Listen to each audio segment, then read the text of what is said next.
Good morning, beautiful people. Marie Alessi here with another meaningful mindset.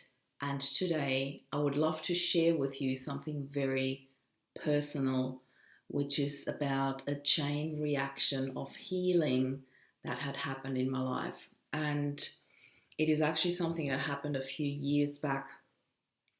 And yet, what actually triggered it is more current and more valuable than ever to me. So let me take you back on a little bit of a trip down memory lane in a not so happy time in my life, and that was before I met Rob. So between losing my dad at the age of 20 and meeting Rob, there are about 12 years, actually 12 years between losing my dad and meeting Rob. And in those 12 years, I have discovered quite an unhealthy relationship pattern in my life. As in, after my dad passed, I realized that I subconsciously chose the wrong man, I put that under quotation marks, and I'll get to that point. I chose men where I subconsciously knew that there was no future for us. And I picked them very well.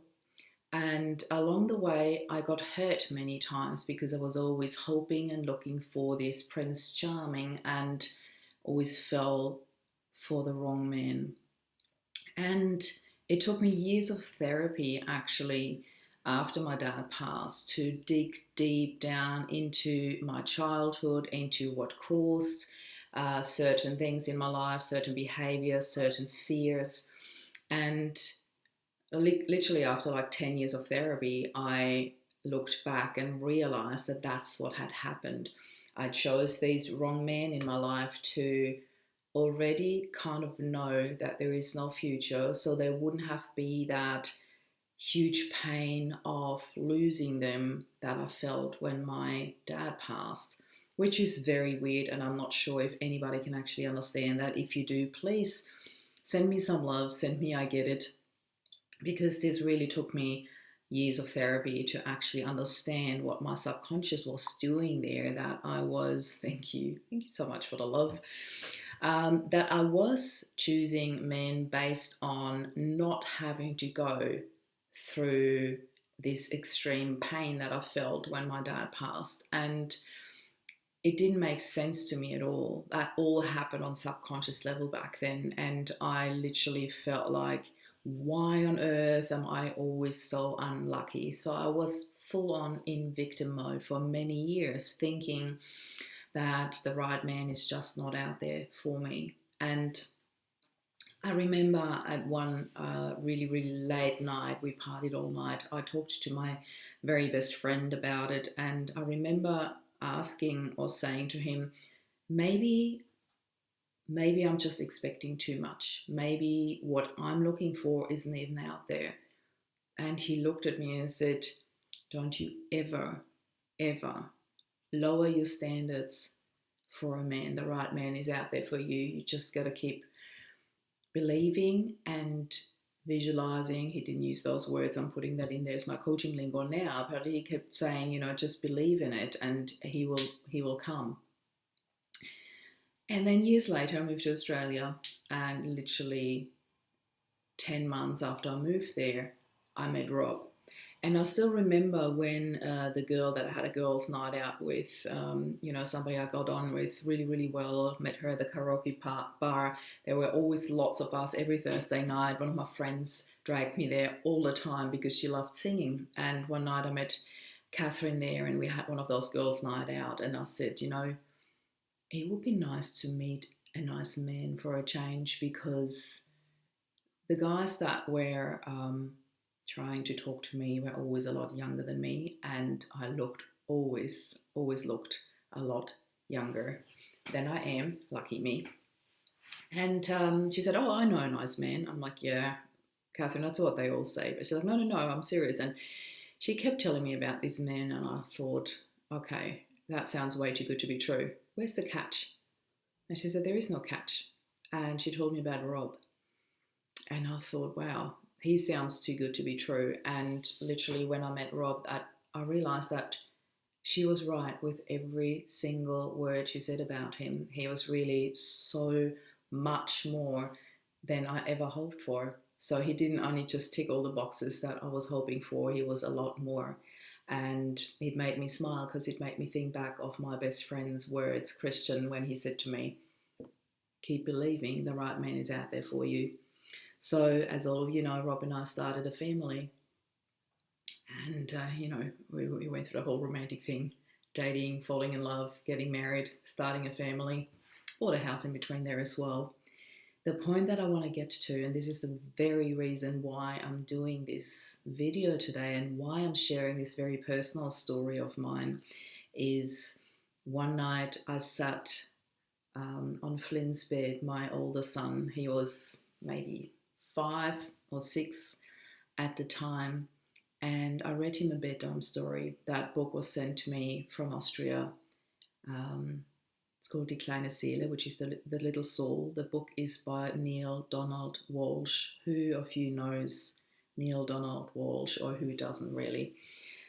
And I'm sitting there reading this book to him, and this book was about to become his absolute favorite bedtime story. Every night he wanted to hear about it, and it was quite a long book, so I read it in parts. And at the third or fourth night, when I finally got to the end of the book, there is this one sentence that I want to share with you. And I read it out loud to Flynn. And the sentence was, I only ever send to you angels.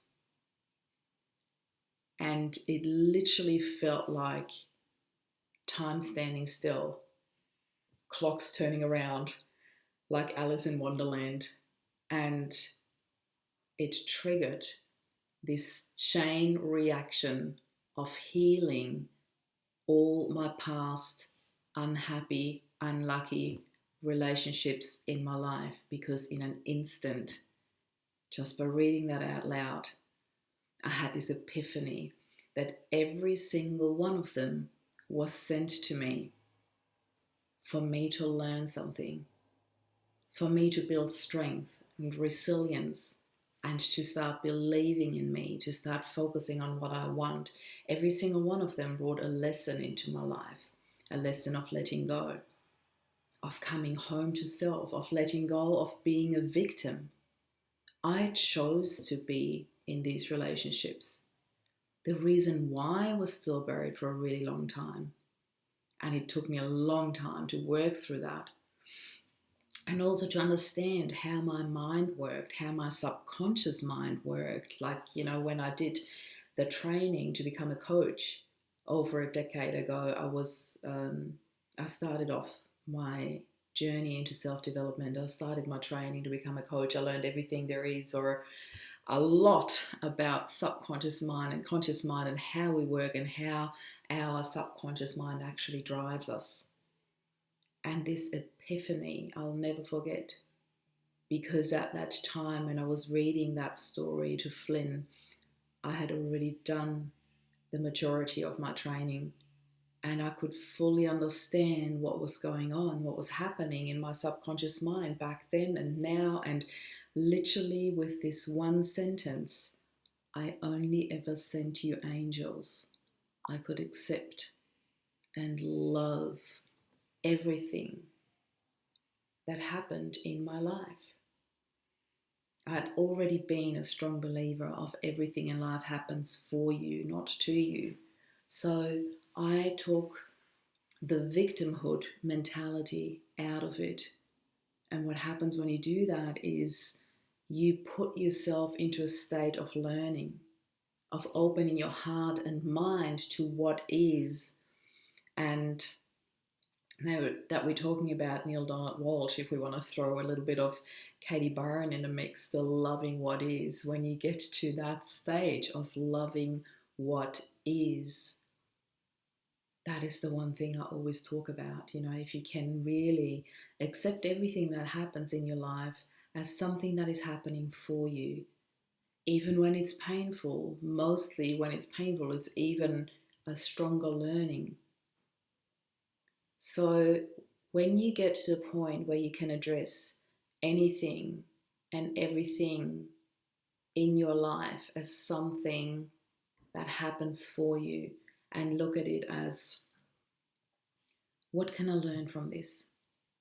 And literally go into a space of, what's in it for me? Why is this happening? Not as in, oh, why is this happening to me, as in victimhood, but why is this happening? What do I need to learn from this? What's in it for me here? Also, not from a selfish point of view. Open your heart, open your mind. And then this chain reaction can happen, because when you understand it in one area of your life, it usually affects all the other areas around you. Watch that domino effect. Watch that chain reaction. And for me, I will never forget this moment. I'm sitting there reading this beautiful sentence, and it healed everything for me. I cannot even describe in words how profound this moment was. It healed everything. Every single short-term, unhappy, unlucky relationship I have chosen for a purpose, to learn something about myself. And when I met Rob, it was the answer to all my prayers. It was ticking the boxes of my list to the universe and beyond. I didn't even have as many boxes as Rob ticked for me. And it is really beautiful when you get to this stage of knowing what you need in life and allowing yourself to find out what you want in life. When you get to the point where you can see the opportunity in each adversity, when you get to the point where you can see life as a blank canvas, every single day we have that opportunity to look at life like we are looking at a blank canvas. We don't have to wait till another adversity happens in our lives to be able to do that. We can actually do that every single day. Every single day we have the chance to sit down and do stock take of, what is it in my life right now that makes me happy? What is it in my life right now that I really don't like about myself, about my circumstances, about my friends or family? It's not about changing your friends or family. It's about being consciously aware of what you're allowing into your life, and be more selective, because you deserve it. Be selective of who and what you allow into your life, to what extent. You can set the boundaries. You can set the boundaries. And I invite you to do that. When you finish watching this video, I want you to take a journal, a piece of paper, it doesn't matter, anything, and sit down and really tune in. Allow your heart and mind to open to what is in your life right now. Maybe make 2 lists of, what do you like, what do you not like? And then imagine your life right now being a blank canvas. What of the things that you like would you put back onto your canvas? What of the things that you don't like would you put back on your canvas? It's your choice every single day, every single moment. You are the creator of your life right now. And when you look around what is happening in your life right now, you have co-created this. And by co-creating, I also mean, yes, there are other people involved. And yes, there is a loss involved in your life right now. For most people watching this right now, you have experienced a loss. This is why you're here. These videos get shared outside of the group, so you might not have experienced a loss yet, and you might be one of those lucky ones, but most of us have. So it brings us back to, it is our choice how we respond to what is happening in our lives. It is our choice how we respond to the loss in our lives. And I would really love for you to see your life as a blank canvas. Maybe this has triggered some chain reaction of healing for you too, which I would really love for you to happen. I absolutely love all your comments and I will respond to all of them in a minute. I love that so many people are watching this live right here, right now. I can feel all the love that I'm receiving, and I would love for you to allow that chain reaction of healing to happen in your life. And the best trigger for that is realizing that everything in life happens for you. And that one beautiful sentence written by Neil Donald Walsh in the book The Little Soul: I only ever sent you angels. And when you can incorporate that into your heart and really understand that, I'm absolutely certain it will trigger that chain reaction of healing for you too. And this is what I wish for you with all my heart. And hence, I wanted to share this very personal story with you. You have an amazing week ahead. I'm sending you so much love as always. This is Marie signing off. Bye for now.